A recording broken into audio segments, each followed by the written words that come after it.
Hi everybody, welcome back to MTG Openings. Today I have a little deck tech / tournament report from my Fate Reforged games day that happened earlier today. So this is the 60 I decided to sleeve up. I'll also show the sideboard. It is a poor man's version, if you'll call it that, of a Team or Ascendancy combo. So it's 4 Elvish Mystics, 2 Kior's Followers, so it plays the 2 Kior's Followers instead of Satyr Wayfinder because I only have 1 Nykthos and 3 Karametra's Acolytes instead. It plays 4 Rattleclaw Mystics, that's the buy box promo if you've ever seen it. It plays 2 Yasova Dragonclaw, which is an extra little fun thing to do since I'm playing a little bit more blue and red mana, as you'll see. 3 Boon Satyrs, really useful for the combo, either Yasova or Boon Satyr. You need that extra 4-power creature to get going. I'll explain the combo once I get into the deck here. 3 Karametra's Acolytes, 4 Temur Sabertooths, which of course really makes the combo run. That and the Acolyte, along with the enchantment. Then this packet, this is the 1-of creature packet. Some of these are only 1-ofs because I only have 1, like Courser of Krufix. Nylea, God of the Hunt's actually only a 1-of. She did serious work today. Which I'll go over once I get to the tournament report section. 1 Pelucranos, 1 Nylea's Disciple in the main, Hornet Queen, 1 Genesis Hydra. I wish this were more. It can go and get any combo piece you're missing. I just didn't have any more to put in the deck, so. Then I'm playing 2 Commune with the Gods. That's because I don't have any other way to get. If I'm missing a creature part of the combo or an enchantment, I can go get it by digging. 4 Temur Ascendancy combos, a Court of Calling, which would be a Genesis Hydra, like I said. And then the land is 1 Nykthos, 1 Wooded Foothills, 1 Temple of Abandon, 1 Shivan Reef, 1 Yavimaya Coast, 1 Temple of Mystery, 4 Frontier Bivouacs, a mountain, 4 islands, and 10 forests. So it's 25 land. So, and I do like the scry lands. The ping lands are probably better from getting your turns going faster, but you never know. But I decided to have a little bit of both the deck manipulation and the quicker lands. So the sideboard is 2 Nylea's Disciples, 3 Reclamation Sages, 3 Ranger's Guiles, 4 Savage Punches, and 3 Forests. This sideboard is pretty tuned into going up against an aggro deck. Basically, you play game 1, and if it doesn't go well, they disrupt too much of your creatures, or it's too fast. You need some life gain. You could just play the Disciples in that case, but if it's too fast, you can basically take out the combo, take out 3 Bivouacs, put in 3 Forests, and then play a bunch of these green spells. Which, like I said, I did that one game, and I'll go over that a little bit. So. For anyone who doesn't know, the combo works like this. So you need a Boon Satyr. You need a creature with 4 power, ideally. You need a Karametra's Acolyte. You need a Temur Sabertooth. And then you need, of course, the Ascendancy. So Ascendancy gives all your creatures haste, and whenever you lay a creature with power 4 or greater, you draw a card. Whenever it enters the battlefield. So basically the combo, now you need a little more help than this, of course. Is you have all these in play, right? So you can tap the Karametra's Acolyte to get mana for the Devotion to Green. That's 1, 2, 3, 4, 5, 6, and then you need, like I said, you'll need 1 other card in play with a green mana symbol. An Elvish Mystic, a Rattleclaw Mystic, any of that. And obviously I'm playing lots of ramps, so you can get there pretty easily. So you have 7 mana. You pay 2, make the Temur Sabertooth indestructible, and return the Karametra's Acolyte to your hand. So now you're down to 5 mana, floating, green, all green of course. You can use 4 of it to lay the Karametra's Acolyte, and now you have 1 mana left. Well, you can do it all again because your creatures have haste. So you tap it, you do it, and so on and so forth, and you do it infinitely basically. Now in a tournament, of course, you have to announce how many times you do it. But eventually you can have infinite mana. You can save 100, you can go through the combo. If it wasn't enough, you can do it some more. Eventually, once you have enough mana, you can actually return the Boon Satyr to your hand instead, and lay it back down, which is a cost of 5 mana. So let's say you get to 100 mana, you can do that, 10 times and still have 50 mana left over, and every time you play it with one Ascendancy in play, you draw a card. So you just keep drawing cards and drawing cards and drawing cards. And so that's where a lot of that package, some of the package of the one-of creatures comes into play. If you have, you know, if you have the Hornet Queen, you no longer need to be drawing cards, you just keep bouncing Hornet Queen over and over and over and over and over again with infinite mana. And they all the tokens you produce have haste, so every time she comes into play, you get 4 more 1/1s, and you just attack for the win. Nylea's Disciple is actually infinite life. But yes, you have to determine an amount, but still. That's why there's one in there, just in case you need it. Pelucranos is actually just a good removal. You can pump all your mana into it and kill all their creatures, but that's pretty rare. Nylea as a one-of is required because once you get... I mean, if you have this down with these, obviously, that's going to be your extra mana, and you get infinite mana, and all your creatures besides her have trample, and you can just make them, you know, infinitely big eventually, and then...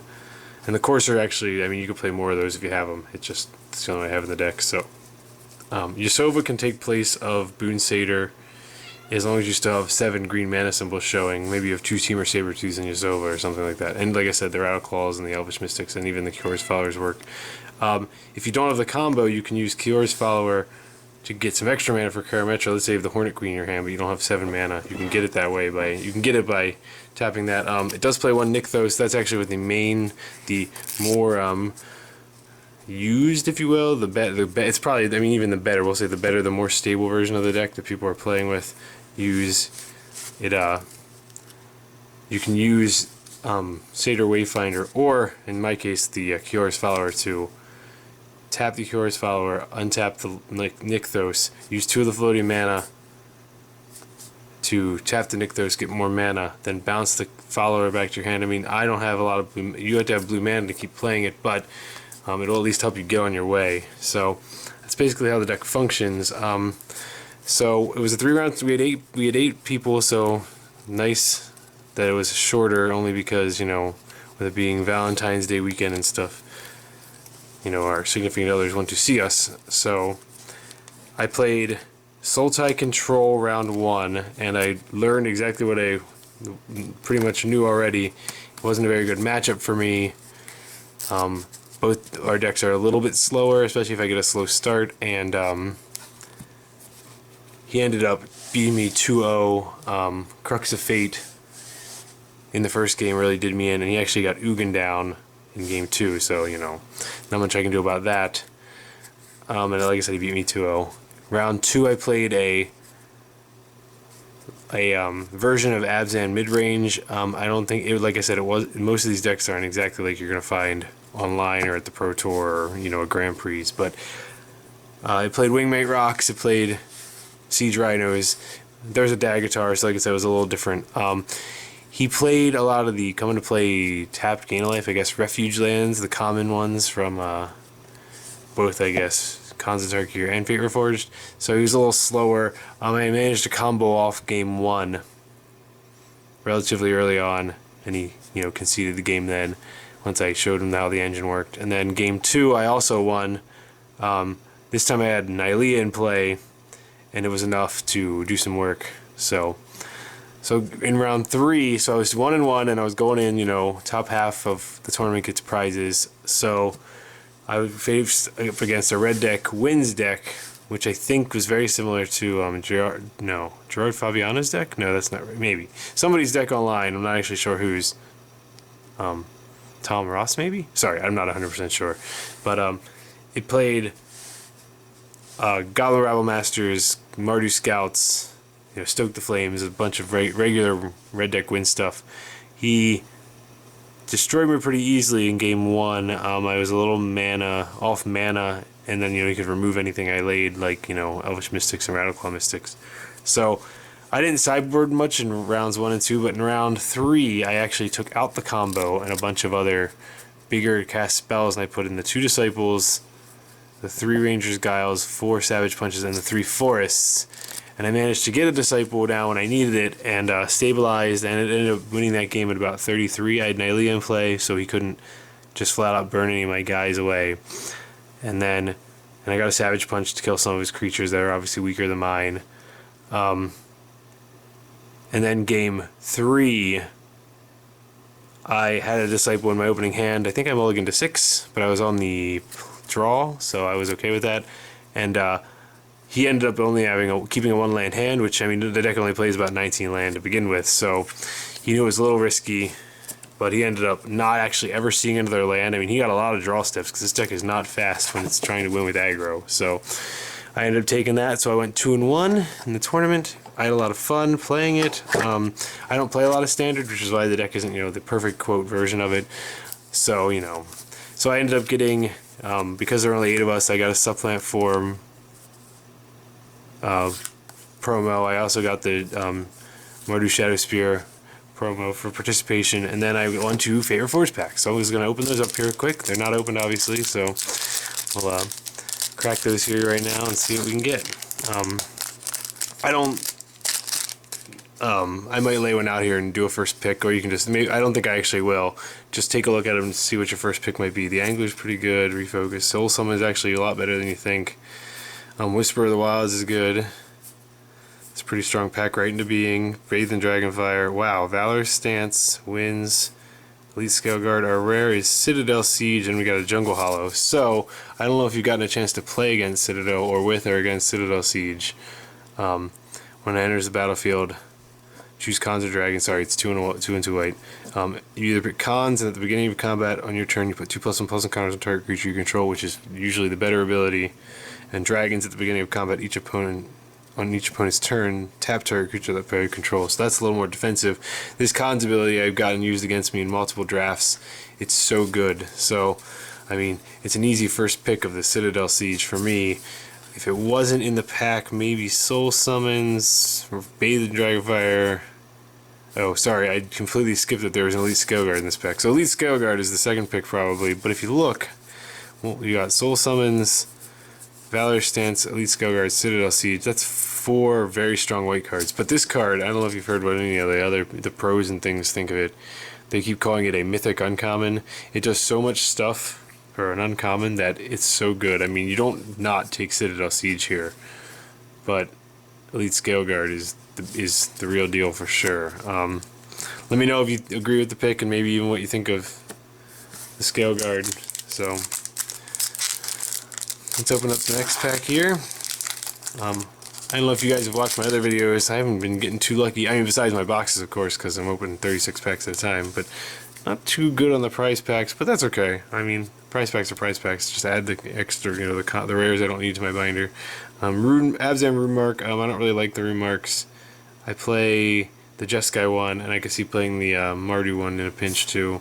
I mean, I guess they're all okay. I just don't like them. Reach of Shadows. That card's really good. So far, that's obviously the front runner of the pick.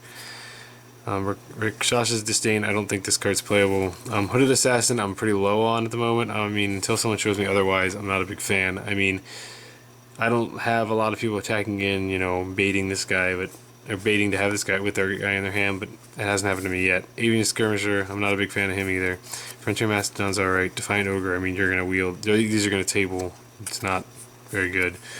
Anot Guide, slow mana fixing, I guess. Alicia's Vanguard's okay. Gore Swine. Now we get no uncommons. Meringue River Prowler. I haven't played with it or against it actually, to be honest. I don't draft every week. It's every other week. I've watched some videos online. He seems strong in the right deck, but still not amazing.